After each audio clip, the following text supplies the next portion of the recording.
Welcome to the One Gang Worldwide podcast, your ultimate ride into the world of motorcycles. Visit cyclesworldwide.com where we offer a completely free marketplace for everything motorcycles. Join our One Gang community where you can connect, share info, and swap stories with riders from all over the world. Join for free at cyclesworldwide.com and be a part of the One Gang community right now.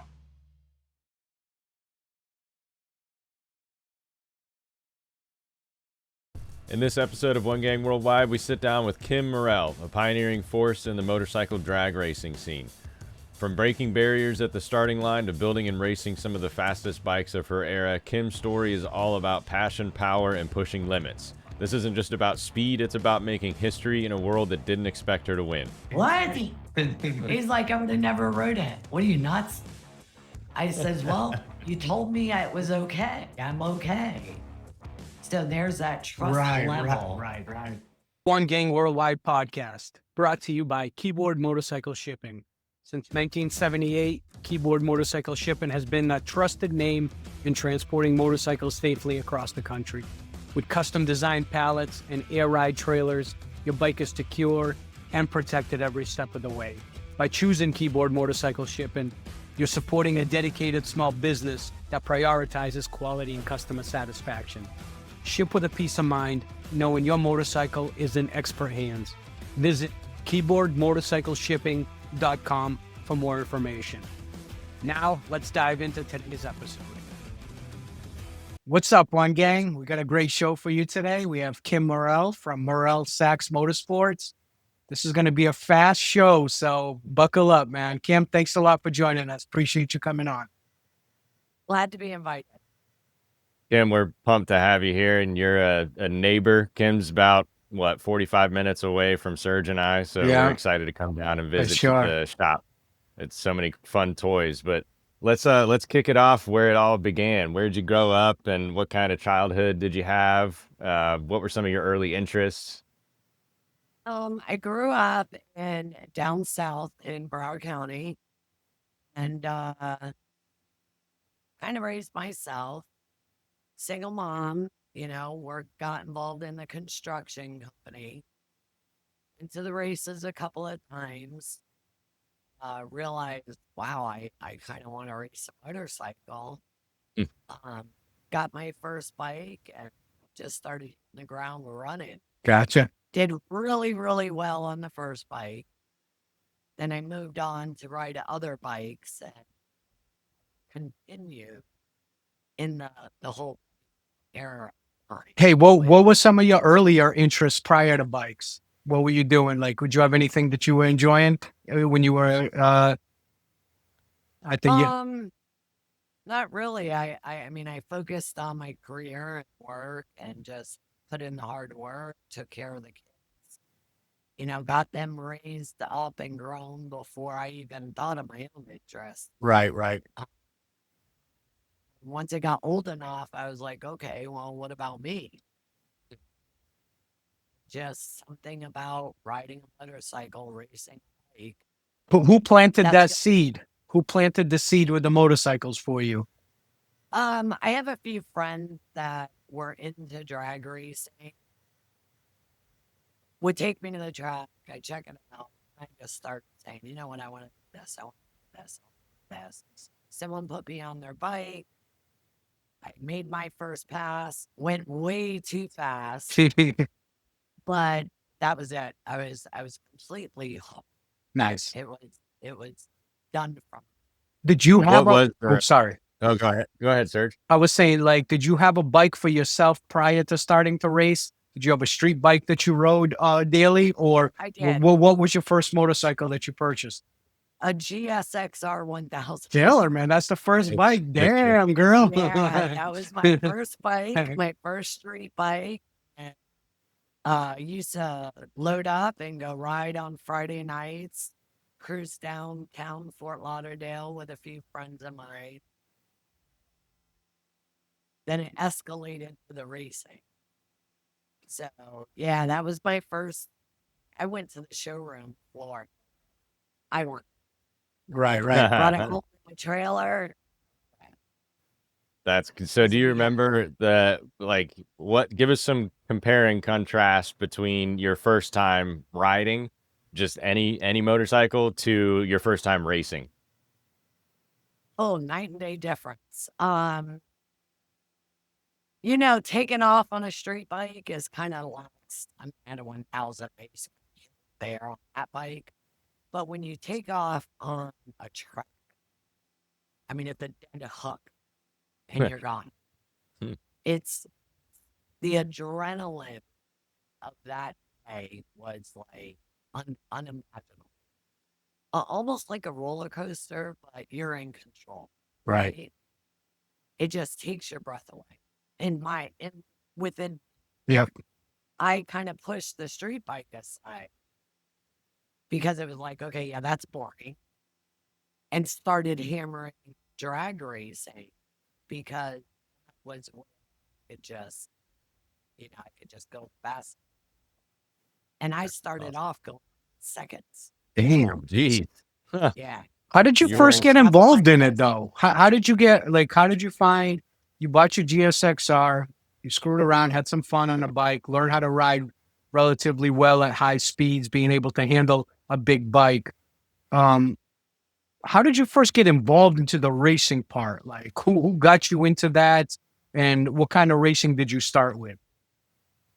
I had some friends of mine that drag race motorcycles at Palm Beach Raceway. And it used to be Morrell back. So when I started going and watching, I decided, okay, I want to do this. So I ended up buying my first drag bike 10 years ago. Right. It was a full wheelie bar bike.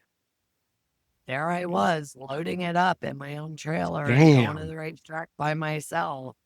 I would literally push the bike up, get off the bike, start it with a starter, and then jump on it and move. So I was a one-man band. Right. But I met, all kinds of people in this drag racing community that, believe it or not, they literally became family. Yep. Like, there isn't a track I can't show up to today, go, man, I need a little help. The line of people that will line up to your trailer to give you a hand. How were you taken in when you first got in? It's more of a male-dominated sport, obviously. So take us a little bit into that. Like, how were you accepted by other drag racers, especially not coming from it and kind of just starting on your own because of interest? Take us into those times. In our local track, and it was like running for points on the weekends, right? Yep. They took me in with open arms. Cool. It was amazing. They helped. I think I took some pieces from every guy out there and learned, kind of gelled my own style pulling out of what advice they gave me, what direction they put. Scott DeLong is one of them. The advice that he gives, it's unbelievable. One of my closest and dearest friends. They're, started getting good and kicking butts. Right. But it was always a good job, pat on the back. And the people that were willing to help offload my bike when I pulled the track, it was amazing. When you get to a more professional class, it gets a little sticky. Why? You're greeted with open arms until you are on top of that. Got it. And that's when it starts kind of changing. So was it more about the love of competition, or was there a moment in those early racing days where you thought, man, I could go all the way with this, before the records, before everything else? So when I was running one bike, I had a guy that offered me to jump on a no wheelie bar bike. These things are sick. Yeah. And I rode his bike, and I was like, shoot, I could do this. I could do this too. Right. Then I got to a point where I wanted to run NHRA, but I wanted to go where no girl has gone and actually competed and actually, went somewhere with it. So I turned to pro mod. Pro mod. So I started jumping on board with a pro mod and getting into that because I guess I was told I couldn't do it because I was little. Right. I mean, I'm 15 pounds soaking wet. And the power in a pro mod is ridiculous. So I was told that I was too small. I could probably ride the bike, but if the bike got in trouble, it's where it counts. Got it. Me and my husband, I did it. And I ended up becoming the world champion in 2010. That's First crazy. female hip-hop pro mod. What type? Female. First female on a pro, that's world wild. champion on a pro mod motorcycle. That's right. So that was cool. That's right. Our next door neighbors was world champs. No messing around here. That's killers. And I worked really, really hard to get there. I mean, when I started on a pro mod, I rented a bike. And for the life of me, I just couldn't ride the bike. And built my bike. And the first in 2009, I couldn't even get down the track. I couldn't even qualify. I was on a rented bike.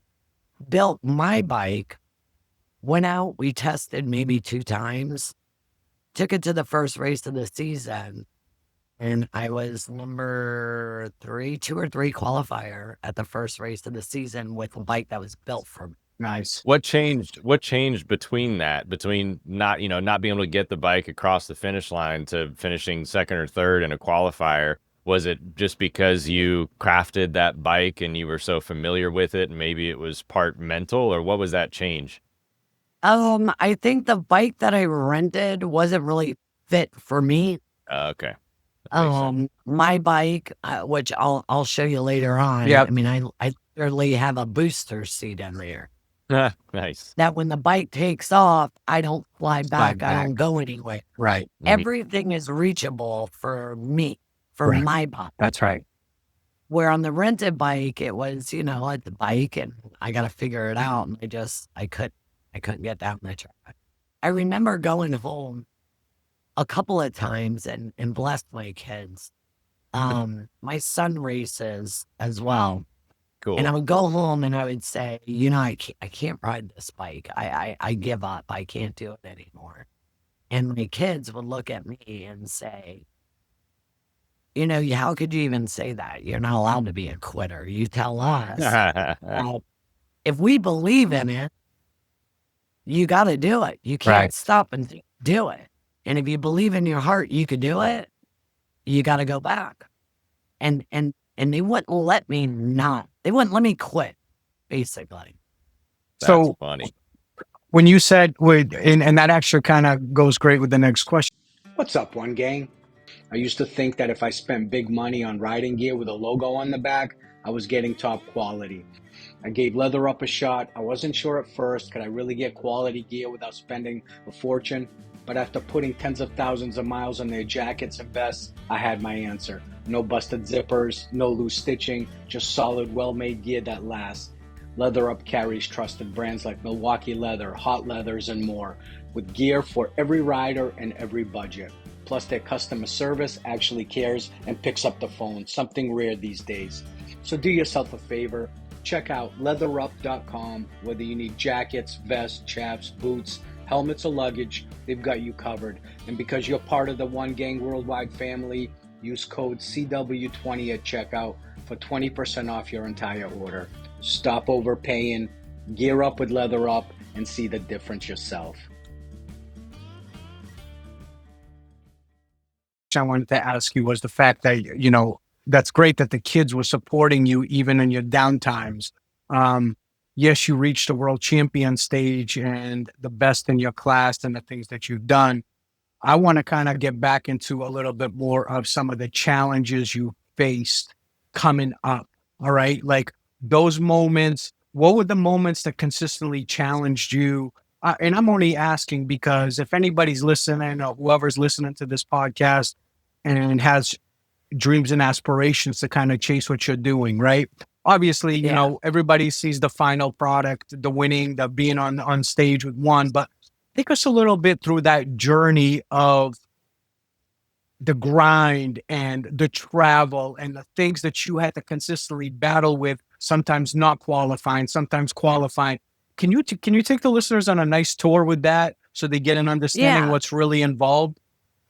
Well, you know, and this goes to anybody with anything in life, you set your heart out on something, you fall in love with something, and you're like, okay, man, I'm so passionate about it, and I'm so in love with it. You know, drag racing takes me away from when I roll into the gate. I'm not a mom. I don't run a business. I don't have to deal with contractors. I run in construction. That is my go away, right?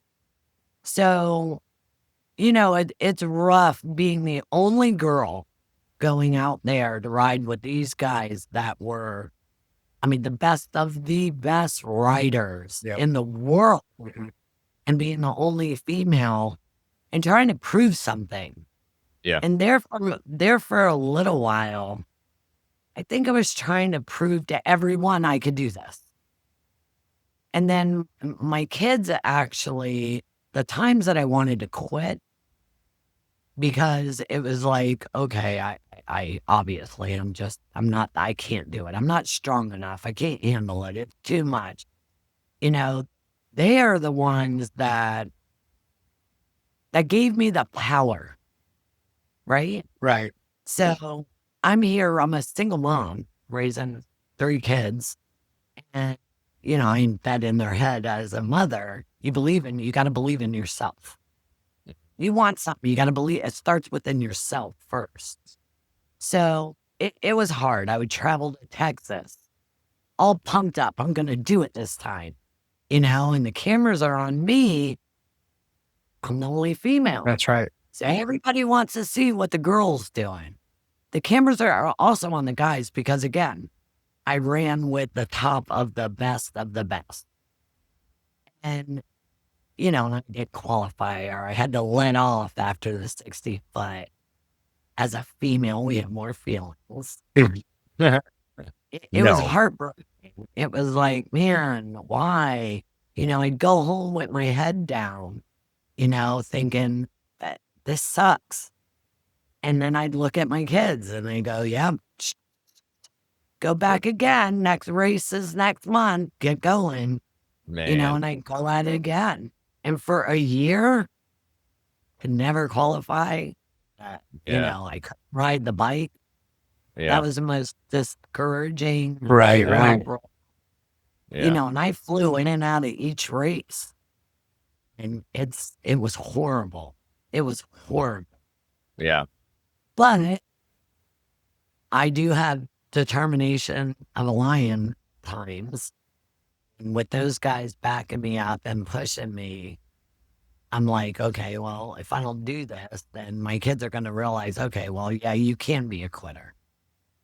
So I think that pressure was on me more than anything, is going home and saying, you know, I couldn't ride the bike again. I didn't qualify. Is actually facing them. Gotcha. That was the worst. Gotcha. That was the worst. Yeah, thanks for that honest answer. That was great. Kim, I wanted to ask you before Ben gets going with the next one. When you got into this, did you have to build a team? Like, how did you build, you know, that group that traveled with you to take care of the bike, to make sure that, you know, if anything goes wrong, they can fix it, all that stuff? How did that all come about? Did you have like a team, somebody who stepped up and decided that they were going to sponsor you? Can you give us a little background on how that all took place? Well, my crew chief is my husband. Okay. Oh, that's good. So, but we were very good friends for years, from when I first started racing throughout the years. And in 2009, you know, we ended up hanging out, getting a little closer, because he's a 3-time world champion in Roma. Nice. So gosh. I asked, I really need help with writing, or if you could give me some ideas. And, God, I believe in tremendously, and God has reasons for everything. Right. And he is actually God given in more ways than just racing. Our lives came together at the right time, the right moment. Here we are going on 16 years together now. And it's wild because I've known him for years, but we never realized, hey, wait a minute, maybe you're the one. Yeah. And it kind of just fell into place. And he is, you want to talk about trust? The trust level that you get when you do form a team is ridiculous. He's the last person I look at when I go down the track, and I've ran 180 at 4 seconds. It's him patting me on the back saying, I'm your crew chief. You're safe. Go. Right. And he's definitely sent me on some wild rides. But and we had a friend of ours, Larry Hensley. He raced with us and toured all the races as well. He was my go-to guy at it. He would look at me and say, "Oh, you got this," and be my booster. Yep. Where my husband, being a 3-time world champion, okay, now I can't let the kids down, right? So now he's a 3-time world champion. I can't let him down. Right. Yeah. And I got to be on my game with that guy, because I got to show him, I can do this, and I am one of this. So we just gelled, got together. We've been together ever since. Nice. Man, Great so story. if you guys met in 2009, how old were your kids then? Oh, geez, you're going to make me do. How old are they now? They're all above 16. Okay. They were all much older. Back then. All right, cool. They were all older, and he has a daughter. Okay. And that's part of the God works in crazy situations. I was a single mom, no father figure there, which was fine. He handled it. The kids are awesome. They're great. They're good, hardworking people. They pay their bills. So I did Good on you. He was a single father of a daughter. His daughter and my daughter are the same age. Oh, that's cool. Oh, cool. Yeah. So in one way, it was like my sons kind of needed that father figure type guy that, not replace their father, Right. At least have a good father figure in their life. Yeah. And the daughters, his daughter, vice versa, Motherly figure, yeah. Female role. Yeah. It's amazing because we have 4 all together. Everybody owns their own homes. Everybody has their great careers. Nice. Wow. They've all gone racing.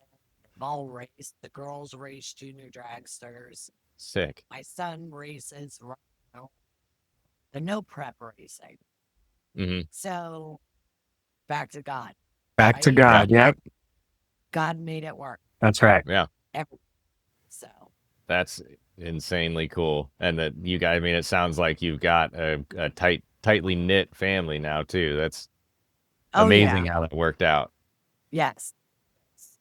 So proud. I'm, as a mom, across the board, they're all amazing. They're good. Nobody's off the drugs. Cool. Right. Winning. So good job. Yeah, good job. That's right. Yeah. Well, you went into it a little bit, but take us more into the Pro Extreme motorcycle class. How did that opportunity come about, and what was it like to be the first woman to compete? It was an awesome ride. Let me tell you. First year wasn't so good. But when I did build my bike, again, we took it testing. I got down the track. Mm-hmm. So these bikes are driven by, I have an 1800cc motor, and it's powered by 100% nitrous.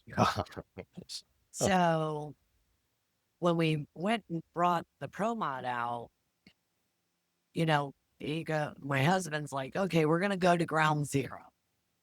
I'm turning everything off. You're going to go down the track with just, if you can make it down the track, we'll go from there. Right. And I was nervous because remember, I never made it down the track. Mm-hmm. So now I have a brand new Pro Mod. Brand new. Gosh. Here's that. She's going to do it or is she not going to do it? Right. Is this going to even be worth it? Uh-huh. I made it down the track. After that pass, he goes, okay, I'm going to give you a little more. I'm going to give you a little more. I'm going to give you a little more. So going from not me to going to the first race of the season and run 4:21, I think it was. Gosh. Dude, I was at the track losing. Crazy. Like yeah. I did. Can't imagine. Here. Yeah. Go faster. Let's go faster. Faster. Yeah.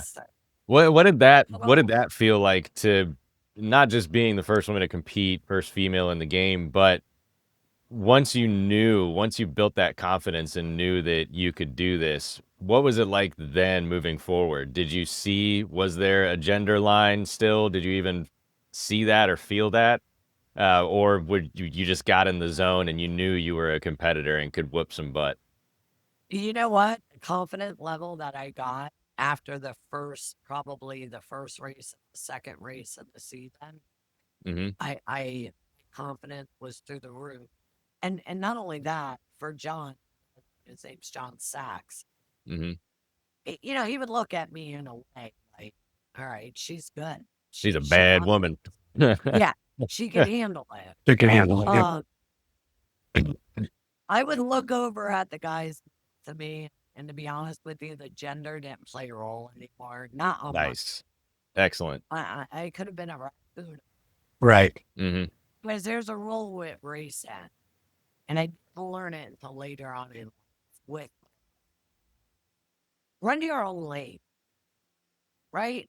Mm-hmm. Don't, it doesn't matter what's over there. Right. Compete against yourself. Thing in your own lane. Pay attention to your own stuff. And once I figured that out, again, a raccoon. Gotcha. Huh. I wouldn't care. Awesome. That's cool. That's cool. All right. I wanted to really get into that 2010 year when you won the world championship. We know that you won, which is an incredible accomplishment, but take us into what you remember most from that season.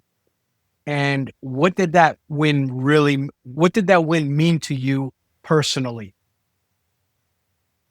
Well, they used to call it Ashley Owens and Kim Morell show. Because that other writer who I looked up to, and to this day, I still look up to him. I was constantly I got to get Ashley. Ashley was the one, right? He was the guy. Nothing ever spooked him. So during that season, I hit a wall. I bounced off. Everything was okay. We had some ups and downs with the bike. Went all the way to St. Louis, broke a cam chain. Yeah. That was it. Didn't have the money for a second motor. No. So I only had one motor. Played with that motor. We used to take the spark plug, spray it, brake, stick, and just hold on one. The support, the sponsor, I ended up, team fans. I started getting. I never was like. I'm a nobody. I'm just riding motors. Right. But the young girls that would come up to me, I'd let them sit on the bike. Shit, if I could, I would have pushed them around on the track. Because I always stayed down to earth. right? Right. Just ride a bike. It's not that big of a deal. But when I started realizing, wow, I got a lot of women follow, females that follow. When I won the championship, I went through the finish line on fire. Yeah. On fire? Yeah, I blew that motor. Wow. On fire. Wow. Literally. Yeah, literally on fire. I have a picture that is just pure explosion. That's crazy. Gosh. Yeah. I had that same thought when you said you hit a fun. wall. When you said you hit a wall, I was thinking, first impression, does she mean literally or figuratively? So you hit a wall and you also went through the finish line on fire. Yeah. Literally. And on that particular race, it's back to, trusting your crew chief. Of course. Right? Yeah. So we were in Michigan and took off, and I get 1 flat to 103 60 foots. Yeah. Bike took off. It backfired. Something happened. It backfired. Well, it blew the exhaust pipe off. Jeez. So the long part of the pipe, flew off. But the corner piece of the pipe was hung up by an O2, by a sensor, by a wire. Jeez. Well, wedged underneath the frame of the bike. So as I'm going down the track, it's slowly being pushed because it was like a kickstand under the frame. Damn. There's nothing. Yeah. There's a YouTube video out there. All right, we got to check that out, man. I'm leaning. And in the video, I don't know what I was thinking, but I stuck my leg out. And I says, I'm just going to kick off the wall. And at the last minute, everything goes in slow motion. At the last minute, I was like, oh no, I'm going too fast. Tuck your feet in, because some of the guys that have rubbed up against the wall, it shreds their feet with a peg. So I shoved my foot inside the top of the motor and just kind of said, I'm going to hit it. Good grief. But I ain't letting go. I'm not letting go. I'm not letting go of this sucker. There's no way. And I did. I smacked right into it. It looked like my head hit the top of the wall, but it didn't. Okay. It just poked. And tore the bike up. Foot peg was gone. Had to get the exhaust back together. But the crazy thing is, it bent my handlebars. Yeah. So we went back to the trailer. Some of the car guys came over. They welded up a couple of things. And they beat my handlebars with a 2x4. Huh. Because I was in a qualifying run. So I didn't have another bike. Right. So we got to fix it. So then it was ready for, I think it was Q2. And my husband's like, let's go. You're running it. So I get on the bike and he's pushing me. And I'm like, honey, he's like, what? I said, my handlebars are crooked. They were crooked. And he goes, oh, don't worry about that. Just look over it. Yeah, you don't need those. Because the bike, with 100% nitrous going down the track, that tire's up in the air. So I'm not touching it. Mm-hmm. Well, it was fine going down the track. But when that sucker set down, it went whoop. Oh. Because it was crooked. Damn. And the tire was crooked. Wow. But, it's crazy because I ran, that was first round now. No, that was first round. I beat the guy next to me. Jeez. And when I got down to the track, my husband looked at me and he goes, you did good. I said, yeah, well, the handlebars are not okay. Finished the race, I think. I got down to the semis. I want to say his memory is better than mine. We're on our way home, and he looked at me. He goes, I would have never rode that bike. He just didn't want to panic you. What? That's crazy. What? He's like, I would have never rode it. What are you, nuts? I says, well, you told me it was okay. I'm okay. So there's that trust level. Right. I believed of me. As long as he said I was okay, I was gonna go down the track. So there was a lot of ups and downs through the year, that are definitely huge memories. That's cool. Great. That I laugh at. Right. That's a great story. Yeah.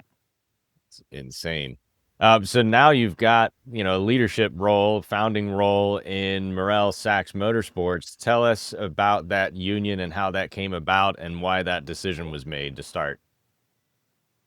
What, with a pro mod, or to switch things up? What do you mean? Switching things up with your actual, with the Morrell Sachs Motorsports company, that starting that and getting into that world.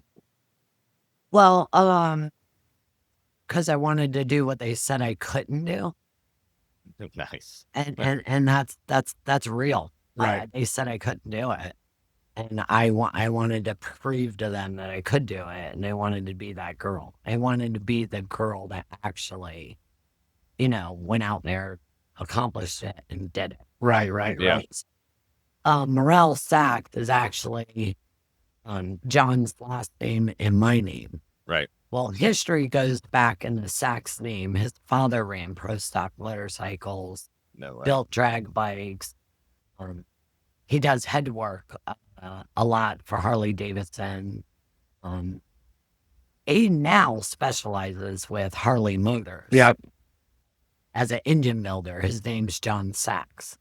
So he's up there in Deltona, a little closer to you guys. Right on. But just the two names put together, it worked out well, it gelled well, and I always ran under Sachs race bikes. Mm-hmm. So Kimberly Morell. Gotcha. Hey guys, the show will be back in 1 minute right after a word from our sponsor. Hey, One Gang, tired of feeling like your butt's taking more of a beating than your bike on those long rides? Introducing Butt Buffer, the ultimate solution to saddle soreness. No ifs, ands, or buts about it. These cushions are made from medical-grade viscoelastic polymer, scientifically crafted to eliminate pressure points and keep your circulation flowing. No more numb nuts or numb butts. And here's the best part. Butt Buffer cushions are made right here in the U.S. for the last 30 years. From Harleys to Hondas, we've got a cushion to fit your ride perfectly. Plus, with styles ranging from sleek pebble polymer to luxurious sheepskin, there's a Butt Buffer for every rider's style. Get your Butt Buffer today at buttbuffer.com. That's buttbuffer.com. Your butt will thank you, and you'll ride longer and happier. We've got your butt covered. Hey, Kim, let me ask you a question. After reaching that kind of peak that you had, what led you to stepping away from the full-time racing for a while? I got kind of burnt out, it was steady, hard, full on serious racing, and then I sat there and said, okay, I did it. I accomplished it. Now what next? What is really, and I'm not saying I got bored with the bike, because that pro mod is my heart bike. Absolutely. Right. Financially, it's a lot to get out there and run these bikes and have backup loaders and, all kinds of stuff. On the championship win, one of the guys that raced, TT Jones, may rest in peace today, but I blew up the one and only motor I had at that race. Jeez. And TT stepped up and said, listen, I want to put my motor in your bike. And I said, no, I don't want you to do that. I can't replace it. And I didn't want to be responsible. And he looked at me and goes, no, it's your time. It's your time. You worked for it. We're putting my motor on their bike. That's cool. And because of him, I won that world championship. And, there isn't a day that doesn't go by that I look at that bike and don't think about him. He passed away, broke my heart. Yeah, sorry. Yeah, and he gave me a memory for life. Yeah. Yeah, of course. Really, It's a serious bond. yeah. So going forward a little bit, when you returned to racing in 2015 with Drag 965, how was the landscape different, or how did it compare to when you left? And did you approach it with a new mindset getting back into the game? No, not really. I guess I wanted to keep my reputation. I still got it. Okay. And it wasn't as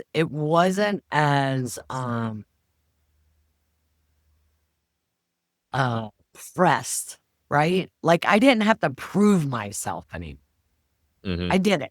I proved it. Right. There was a person that could walk past me and go, wow, what is she doing on that? You know what I mean? Yep. Yeah. I made my stamp in the racing community. So it wasn't as the pressure wasn't there. Yeah. Right? So Yeah. in the racing in 2010 and 11 and all that, 09, there was so much pressure. Right. 'Cause everybody's watching. Right. Now I go out and I get on it, and it's just fun. I was just gonna ask, was it more fun getting rid of that pressure? Yeah. It is. The pressure isn't there. I don't have to feel like, oh, maybe I don't belong here, or maybe they're right, maybe I ain't doing it, or Yeah. well, the pressure is gone. Right. So now when I go racing, it's for shits and giggles and have Fun a and good time. free. Yeah. Yeah, on the pro mod. But I ended up turning a corner. So I got another little determination going on. So I'm switching it up again. And what's crazy is the determination I had in 09 and 2010 on the pro mod, I found it. Nice. Right? How? So after I won the championship, I didn't have to be that determined anymore. I won it. I did it. Yeah. I proved myself. Right. Top of the mountain. So now, I lost it. So I would go to a race and I'd run and I'd win rounds and life was great, but it was all fun.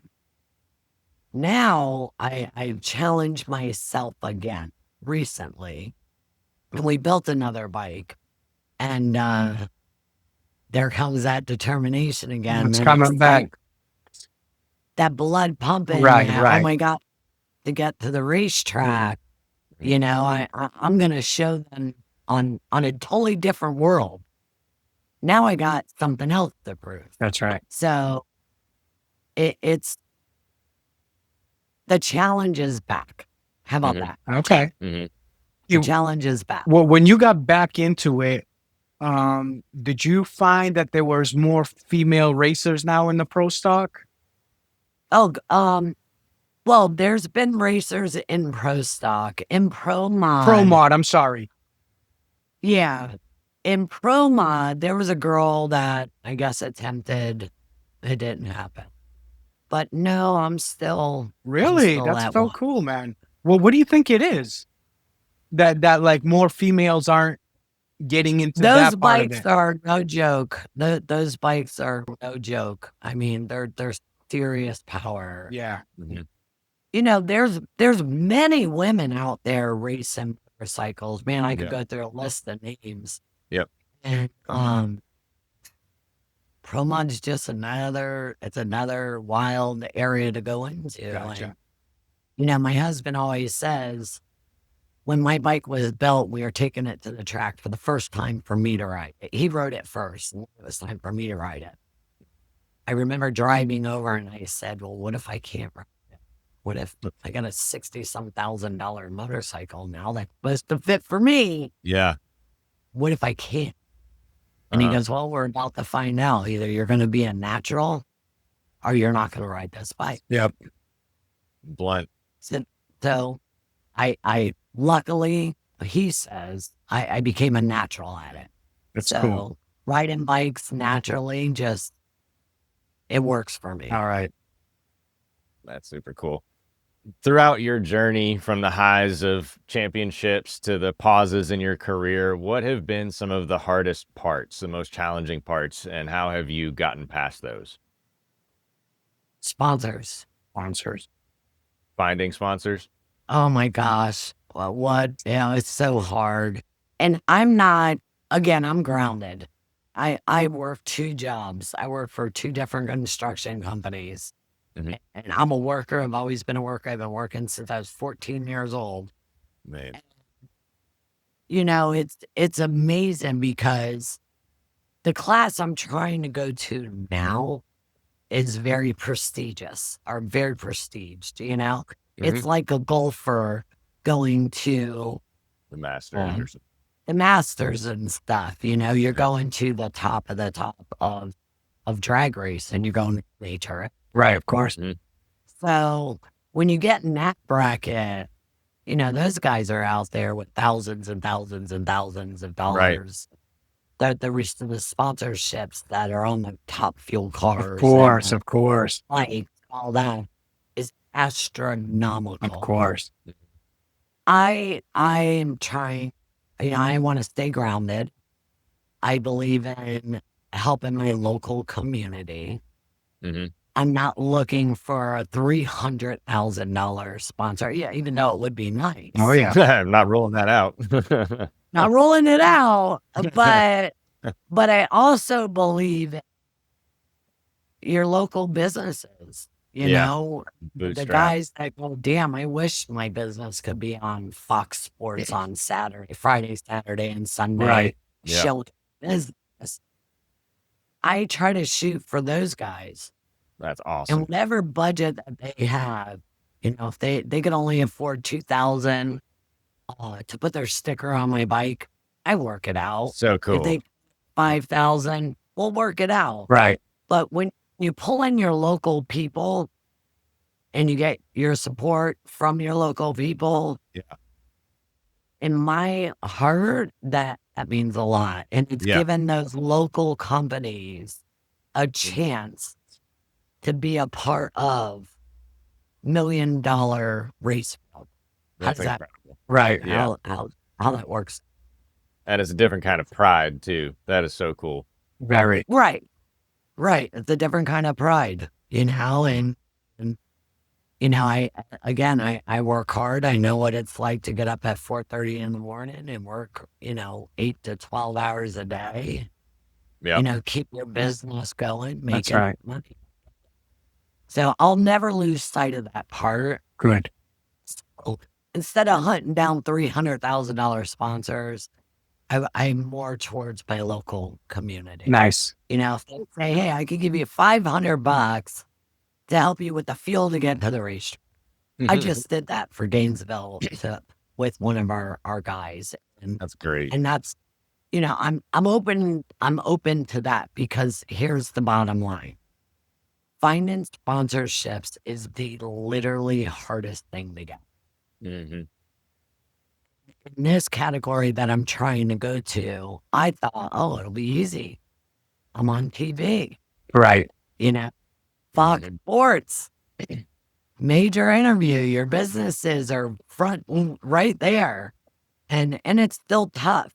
But I'm just starting to put this fight together and creating my team and creating my sponsors. So this is all new. That's cool. So that's cool. Yeah. Concentrate on small businesses, small local businesses to help sponsor a local racer, which is great. I mean, that's what it's all about. Yeah. And you know, they deserve to be on that TV screen. That's right. Yeah. You know, just as much as the $1 million companies. Right. The Castros and the big boys of the world. Yeah. Exactly. Yeah. And you know what? I look at it like, you know, you could get too big for your britches, right? Well, you got to stay here where you belong. That's right. And realize, grounded. you know, you've still got to go to work just like that guy does. That's right. You know, you still got to do your due diligence, and to have a local sponsor, you know, on the car wash down the street, hypothetically speak, you know, put a sticker on there, and to see that person be that proud. Yeah, of course. That's cool. That's what gets me. That's right. Gotta be fulfilling. That's what gets me. When you think about your impact on other women, what advice do you give young female riders listening to this podcast who want to kind of follow your path that you wish maybe another female who's done it talk to you when you were coming up? Okay. Women are supposed to pull women up. Yep. Right? Right. They're supposed to rise them up. That's right. And that's the way it should be. That handout should always be, the door open should always be, you got a woman out there that wants to come into that part of life.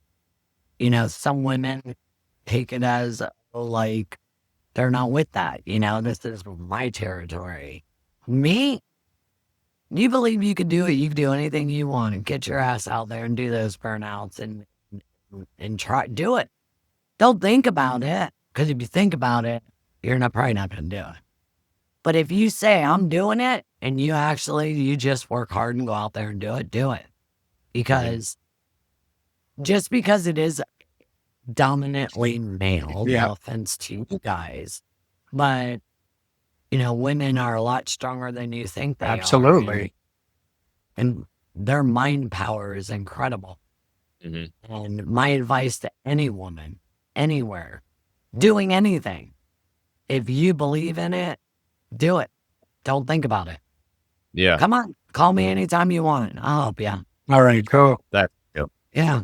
And sounds like another big puzzle piece for you was finding that motivation between your kids and your husband, finding that drive to encourage you to persevere. Seems like it's so important to you as well. I think that's important. That goes beyond the gender roles. That's just everybody finding that why, right? Yeah. And it's funny how you use the word persevere, because they did an article on me in 2010, I think it was. The top of the article was perseverance. Yeah, sick. So it's wild that you say that word, and they say, I look at it, it was a fairy tale book that played out in drag race. Man, now it was. I was like, no way, it's not going to happen. And at the end of the road, I won it all. Right. Yeah. So it definitely was a fairy tale, but you have the supportive family, especially kids, man. My kids, I'd move mountains for my kids, and my son now is in the race, and not that long ago, I took him out and put him on a bike, a wheelie bar bike. He raced bike, but they were more like a street bike. Yeah. With Chris. Yeah. But not that long ago, I put him on a bike, and he got off of it, and he goes, you know what? I like my truck. Okay. Race your truck. Have fun. That's right. I like bikes, so yeah, anybody could do it. Anybody could do it. If you believe it here, then here you could do it. Yeah. That's the importance of parenting kind of strikes a chord with me listening to you, and your good parenting.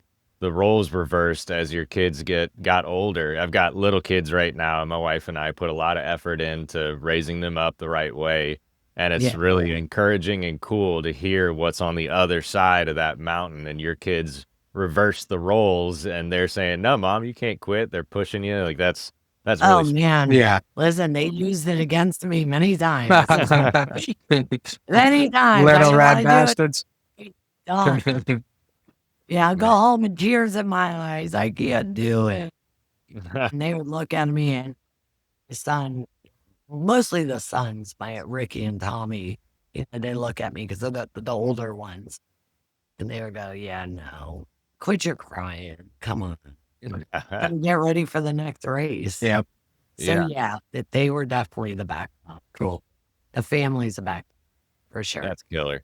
Here's a fun question I'm really curious to hear your answer on. Looking back at your full ride, so from your first time on a bike to world champion and beyond, what does success look to you? What does success look like to you now? Oh, anything's possible. I'm going to do it. I will succeed. So this bike, it taught me a lesson. It proved to me that if I really have that mindset to be successful, anything I do, I know I can be successful. You know, I work in construction. I run the jobs. I run the projects. Well, how can I run a whole bunch of guys if I don't know what they're doing? Right. Of course. Right.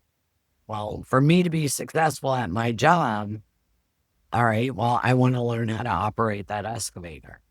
And I want to learn how to run that Bobcat. I learned that. I want to learn how to operate the crane, and I learned that. I want to get certified in a bucket truck, and I'm terrified of heights. I am certified. So, man, that's just work. You want to be successful, you could be successful. Gangster. In any walks of life, absolutely anything. So any aspect of my life, I want to be successful, right? I want to be a successful wife. That's right. I want to be successful, you know, running a company. I want to be a successful racer. I want to be successful taking care of my Dobermans. Yeah. So every aspect of life and anywhere you look at it, you can't go, okay, yeah, I got a job. No, I got a successful job because I'm going to be successful. Yeah. Yeah. I'm going to be that top person in my job. Yeah. I'm not going to settle for just going to work. Not happening. You know?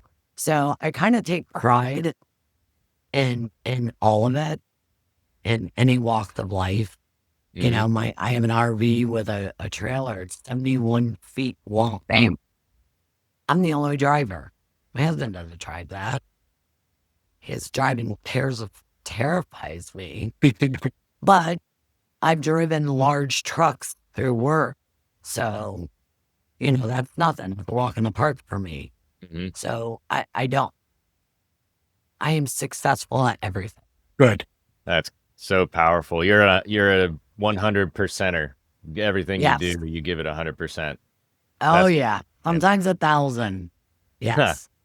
So what's next? What's next on the horizon for Kim Morell? What are you excited about? For our listeners, she's leaning to the side so we can see the bike behind her. we're going to go on a little tour. So you guys click in on YouTube and see it, because she's going to show you guys some kick-ass bikes in a little bit.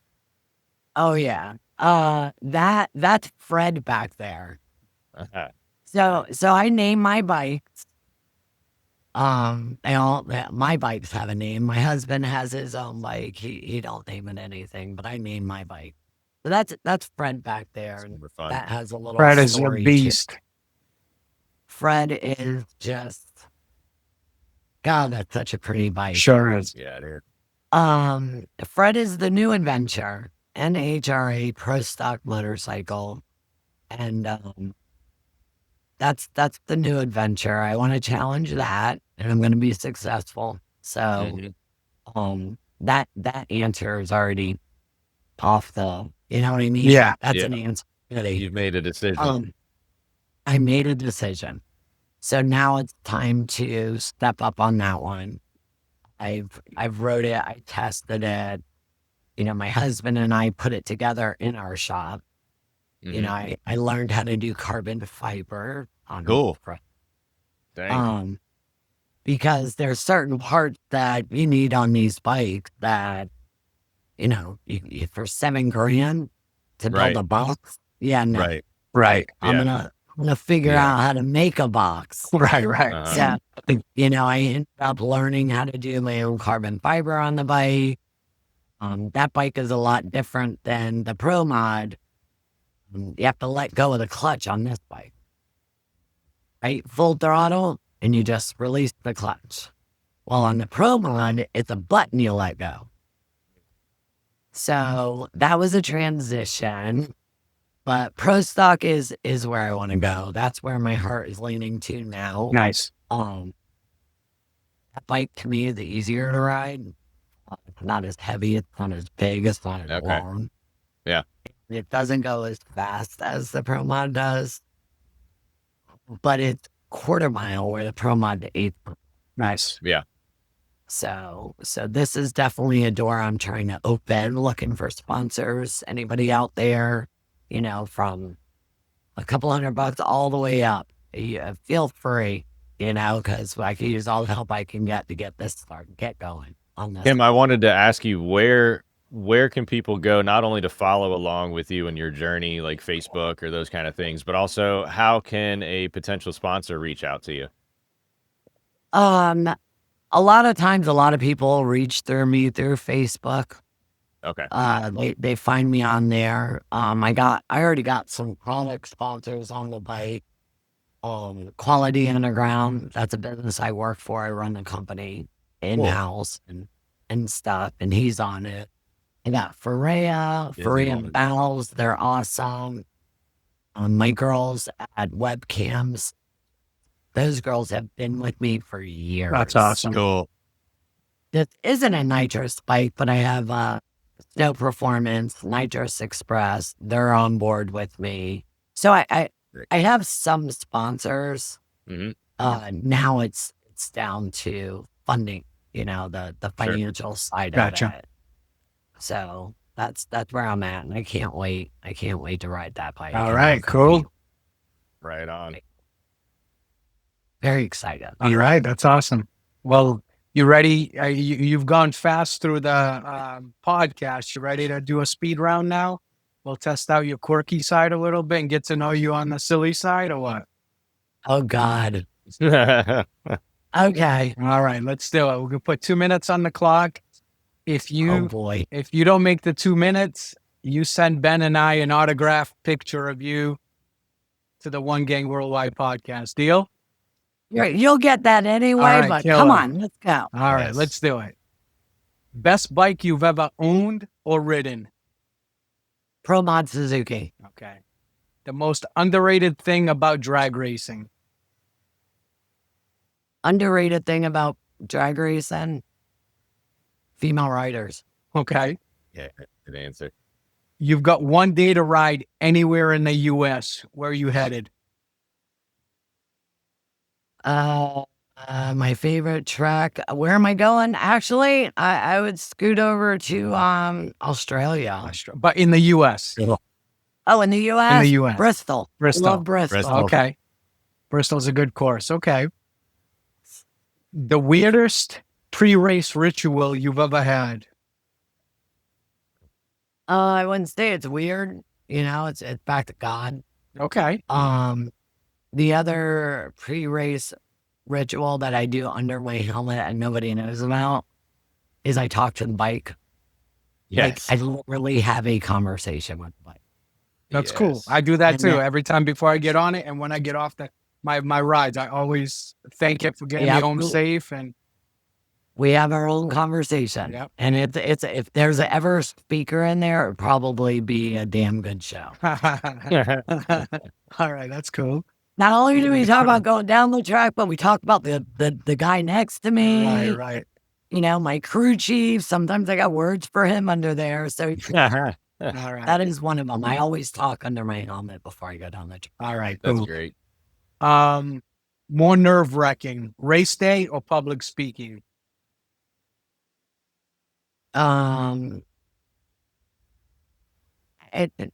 Actually, neither one. I work good under pressure. So when you hit me with pressure, I actually rise to the occasion. Okay, cool. What's your favorite? My husband. Oops, sorry. Go ahead. That he's the one. He's the one? Can't let him down. That's the pressure. Got it. And my kids. Okay, cool. It's good people to be on game for all the time. So yes. Let's see. What's your favorite non-racing hobby that people wouldn't expect? I like doing yard work. Yard work? Yeah. Okay. Cool. That's nice. Yeah, I get on my lawnmower and I do my thing. I'm out there all day long. I absolutely love it. And I like working in the shop. Okay, cool. All right. I don't know if you put music in your headphones from time to time just when you do it, but I the question was preparing for a race. Who are you listening to get you ready? So let's just say who do you listen to get you? What kind of music? If you had one band to listen to that day. So Carrie Underwood has a song out on The Champion. Yep. Great song. that goes in my head. All right. Carrie's great, man. I love Carrie. Yeah. She rocks it with that song. And when I won the world championship, I think that's when the song came out. Okay. Cool. So that's my, I'm the champion. Nice. I'm here. Nice. Yeah. Good timing. One person, past or present, you would love to have dinner with. One person, past or present. T.T. Jones. Okay.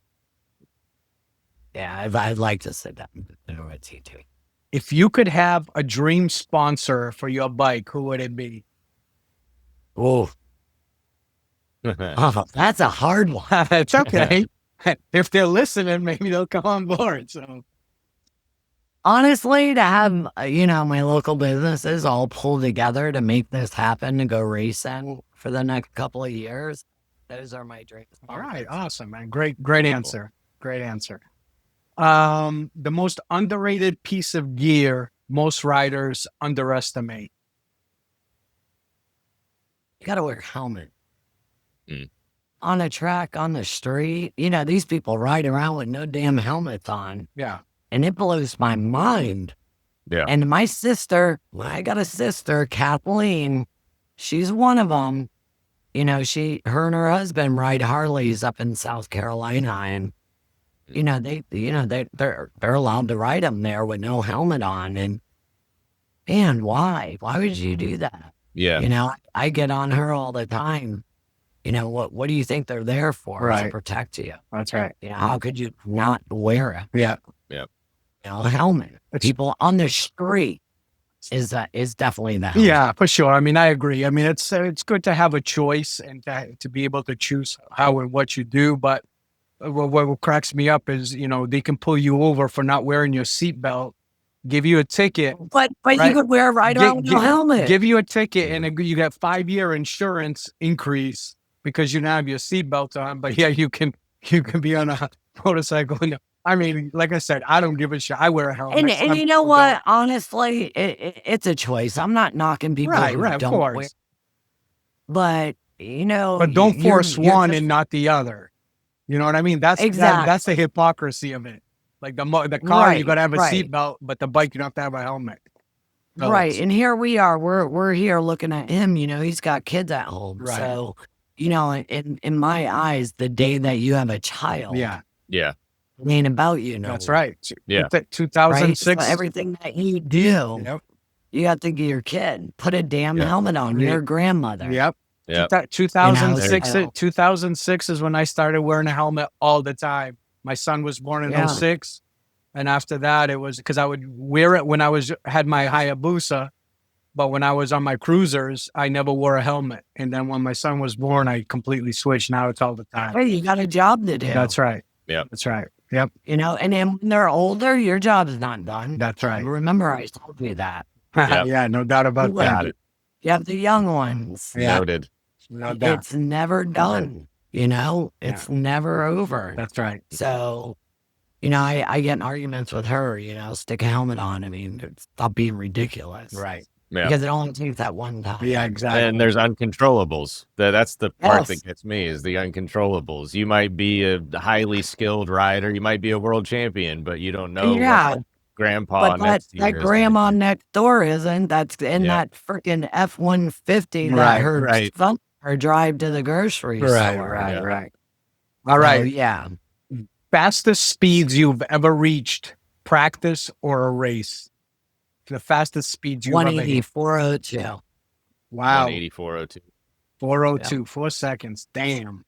Yeah. That's got to be insane. And I was mad because I wanted to break that 3-second thing.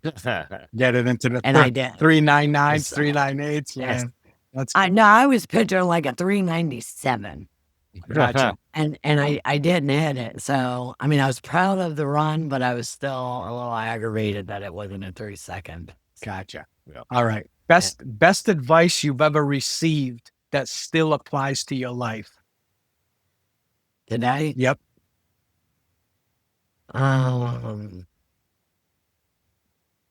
Be you. No matter what happens, just be me. Good. I don't have to change. I'm all right where I am. and don't change for nobody. Be real. All right, cool. I like that. Don't act like you're here. You're not. You're here. That's right. Stay where you are. Stay grounded. Yep. Yep. Your go-to reset when life feels overwhelming. I honestly, my oldest son sometimes. It sucks that I put that on him. But I had him when I was 16 years old. Right. We grew up together. Man. When things just get crazy, I kind of lean to him a little bit. He's a tough dude. He'll either say, quit with your shit, right. Yeah. Move on. Yeah. Stop. Or he just lets me talk, and he listens. Good. That's cool. And my husband too. What's one word people use to describe you that surprises you? One word that people describe you that surprises you. Fire. I'm like a little firecracker. I can see that, man. I can see that. But I don't think I am, right? I don't consider myself to be that little firecracker because I don't think about things. Right. Yeah. You just do them. I just do them. In this moment of the podcast, I need to edit in a quick clip of you doing one of your 4-second runs. Yeah, for sure. Yeah. For sure. That'd be cool. Dress up as a firecracker. Yeah, very easy. All right. Last question. Finish this sentence. The moment I hit the throttle, I feel free. Nice. Love that. That was fast. Yeah. No problem there. Well, all that is gone. Guess what? Free. I'm free. You got 4.02 on your fastest lap. You got 3.97 on the speed round. So in our eyes, you set a record. But nice. You didn't make the 2 minutes, which means we get the signed photo. So which is cool. You get them. I got them. All right, I'll awesome, send man. them your way. Yes. Heck yeah. Man, Kim, this was awesome. You're an inspiration past just women. You're an inspiration to everyone. It was really cool getting the behind the scenes, hearing about your family stories, your early days, the racing. We really appreciate you. This was a really special episode. So thank you for joining us. Thank you. Very much. We're going to come down to your shop soon. Very much. Hey, before we hit the stop record button, can you just walk us through to show the audience a little bit of the cool stuff in your shop here? Hey, if you guys are listening, get a chance to jump on the YouTube channel, Cycles Worldwide, and check this out, man. You're going to see some beauties here. We'll put a timestamp on so you can click right to the tour. Nice. So this is the Pro Stock. This is the new baby.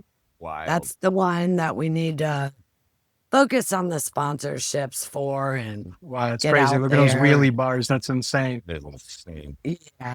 Anybody that wants to get involved with my race team, I always have a spot for any sticker, anytime, any amount, anything. Cool. So that's that. This is my husband's baby.